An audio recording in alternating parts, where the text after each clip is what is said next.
Oh, I wish I were an Oscar Mayer wiener. Stop, Oh, stop, I wish stop, I were an stop, Oscar Mayer stop, wiener. stop, stop. You ever get an earworm? You know, a song that keeps rattling around your head forever and ever, and you can't forget it, and it goes on all day long, and you're walking around, you got Oscar Mayer wiener. It's usually some idiotic ad or some commercial, some stupid pop song on the radio, whatever. Can a story become an earworm like that? Well, I have one of those. It's the story of, written by Daniel Keyes. And this is deep boomer territory here, because this is a story from the, well, I think he first wrote it in the 60s, and then in the 50s, and then 60s, he made it into a novel. It is Flowers for Algernon, which was adapted into a big motion picture in 1968. And around the time I was really going to the movies, and I saw it at the movies. It was a big movie. Cliff Robertson played Charlie. The name of the movie was Charly, because that's what they called the movie instead of Flowers for Algernon. I see that there's been a redo, a TV movie called Flowers for Algernon, which I haven't seen. But at any rate, this story is so compelling, and it's stuck with me all these years. I mean, over 50 years.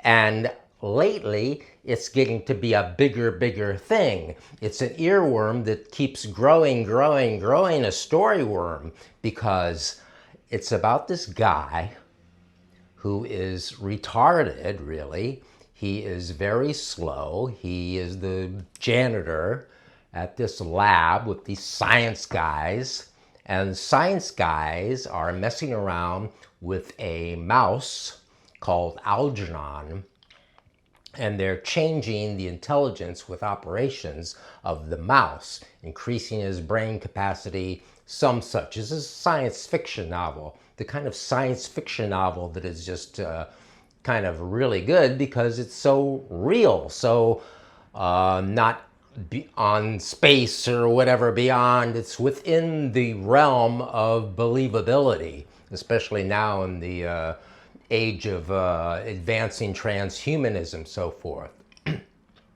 So the janitor, Charlie, is fascinated by Algernon, who is going through mazes as he gets smarter and going to find the treat, whatever, and you know, he's getting really good at it. So Algernon gets really smart, and Charlie's, well, that's a really smart mouse there, yep. And what happens is that the scientists give Charlie this operation, and he becomes really intelligent. He becomes this genius. And as he develops his genius, he also has a beautiful girlfriend suddenly, because he's smarter and because he's, you know, more attractive because of that. And I think the other lead is Claire Bloom, so who is in Limelight with Charles Chaplin. So Charlie is very intelligent, but something's going on here. The thing reverses. It's not permanent. And Charlie finds this out because the scientists find this out, and the mouse gets dumber and dumber and dumber, and I guess what? Eventually dies or something. I don't remember this, all this time ago. So, but it doesn't matter, the details, because the element of the story that just kind of is driving me buggy these days is that the way the film is made, we see as Charlie gets dumber, he is conscious of this. He's aware of this. So there are scenes where he's like doing his thing and he sees his like dumb self approaching, like in a double, in a ghost sort of cinema double exposure image, whatever. And he's like terrified of this dumb Charlie who is coming to inhabit him, who he's going to be. And so it's, it's really sad in that he knows this is going down, and while he's smart, he tries to figure out a way to get out of it. He fails, of course, and so now, why is this bugging me so much? Why is this in my mind so much now? It has to do with my aging and what I'm going to lose, what I could lose in this deal. At 71, okay, so I see these other old people, and they are like the dumb Charlie, the other old people I see around in the city, walking around. I see I see an old guy like this, stooping and walking across the street, and they have their mouths open, like this, and they're stooped, and there's one guy around by work, he just can't, they can't straighten up, and they got the walkers, and then they can't hear, and then they start forgetting things. I had an uncle, my dad's brother, who spent a decade in this situation of dementia, Alzheimer's, and he's there, but doesn't know anybody who is in his family. He doesn't remember all these things. And I was just thinking, when I was going to do this, it would be funny to have a story where a guy gets dementia, and all that he can remember is the story Flowers for Algernon, because it's so stuck in his consciousness and so compelling to him.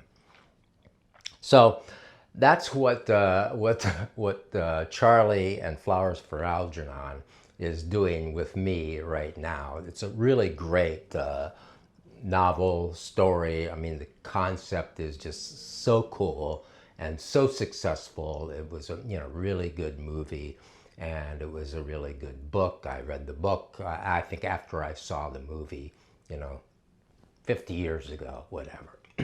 So there are other Daniel Keyes novels. I've been looking at them. There's one called The Touch that looks kind of interesting. Then he studied psychology. That's part of his thing. He studied psychology, so he was a New Yorker. And so, his other books, there's two books that are about multi-personalities, like the 3 Phases of Eve kind of thing, I guess.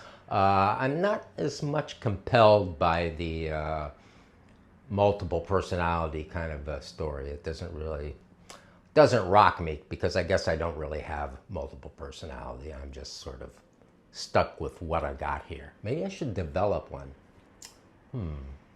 Hi, I'm young Steve. Don't listen to this other Steve. He's old. Don't pay attention to what he's saying. You wouldn't pay attention to an old guy, would you? What do you mean? I'm as intelligent as you, young whippersnapper, and I know more stuff. Whatever, something like that. So, as I go about, I'll probably keep thinking of this damn story, and I hope I don't get it. I mean, there is a notion in my head that I should do something to avoid this, something kind of drastic maybe.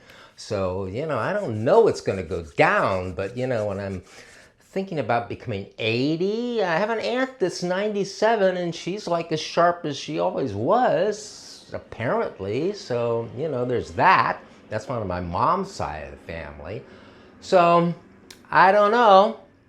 I'm worried about old Steve creeping up behind me and taking from me what I have and making me what he is going to become. And it terrifies me.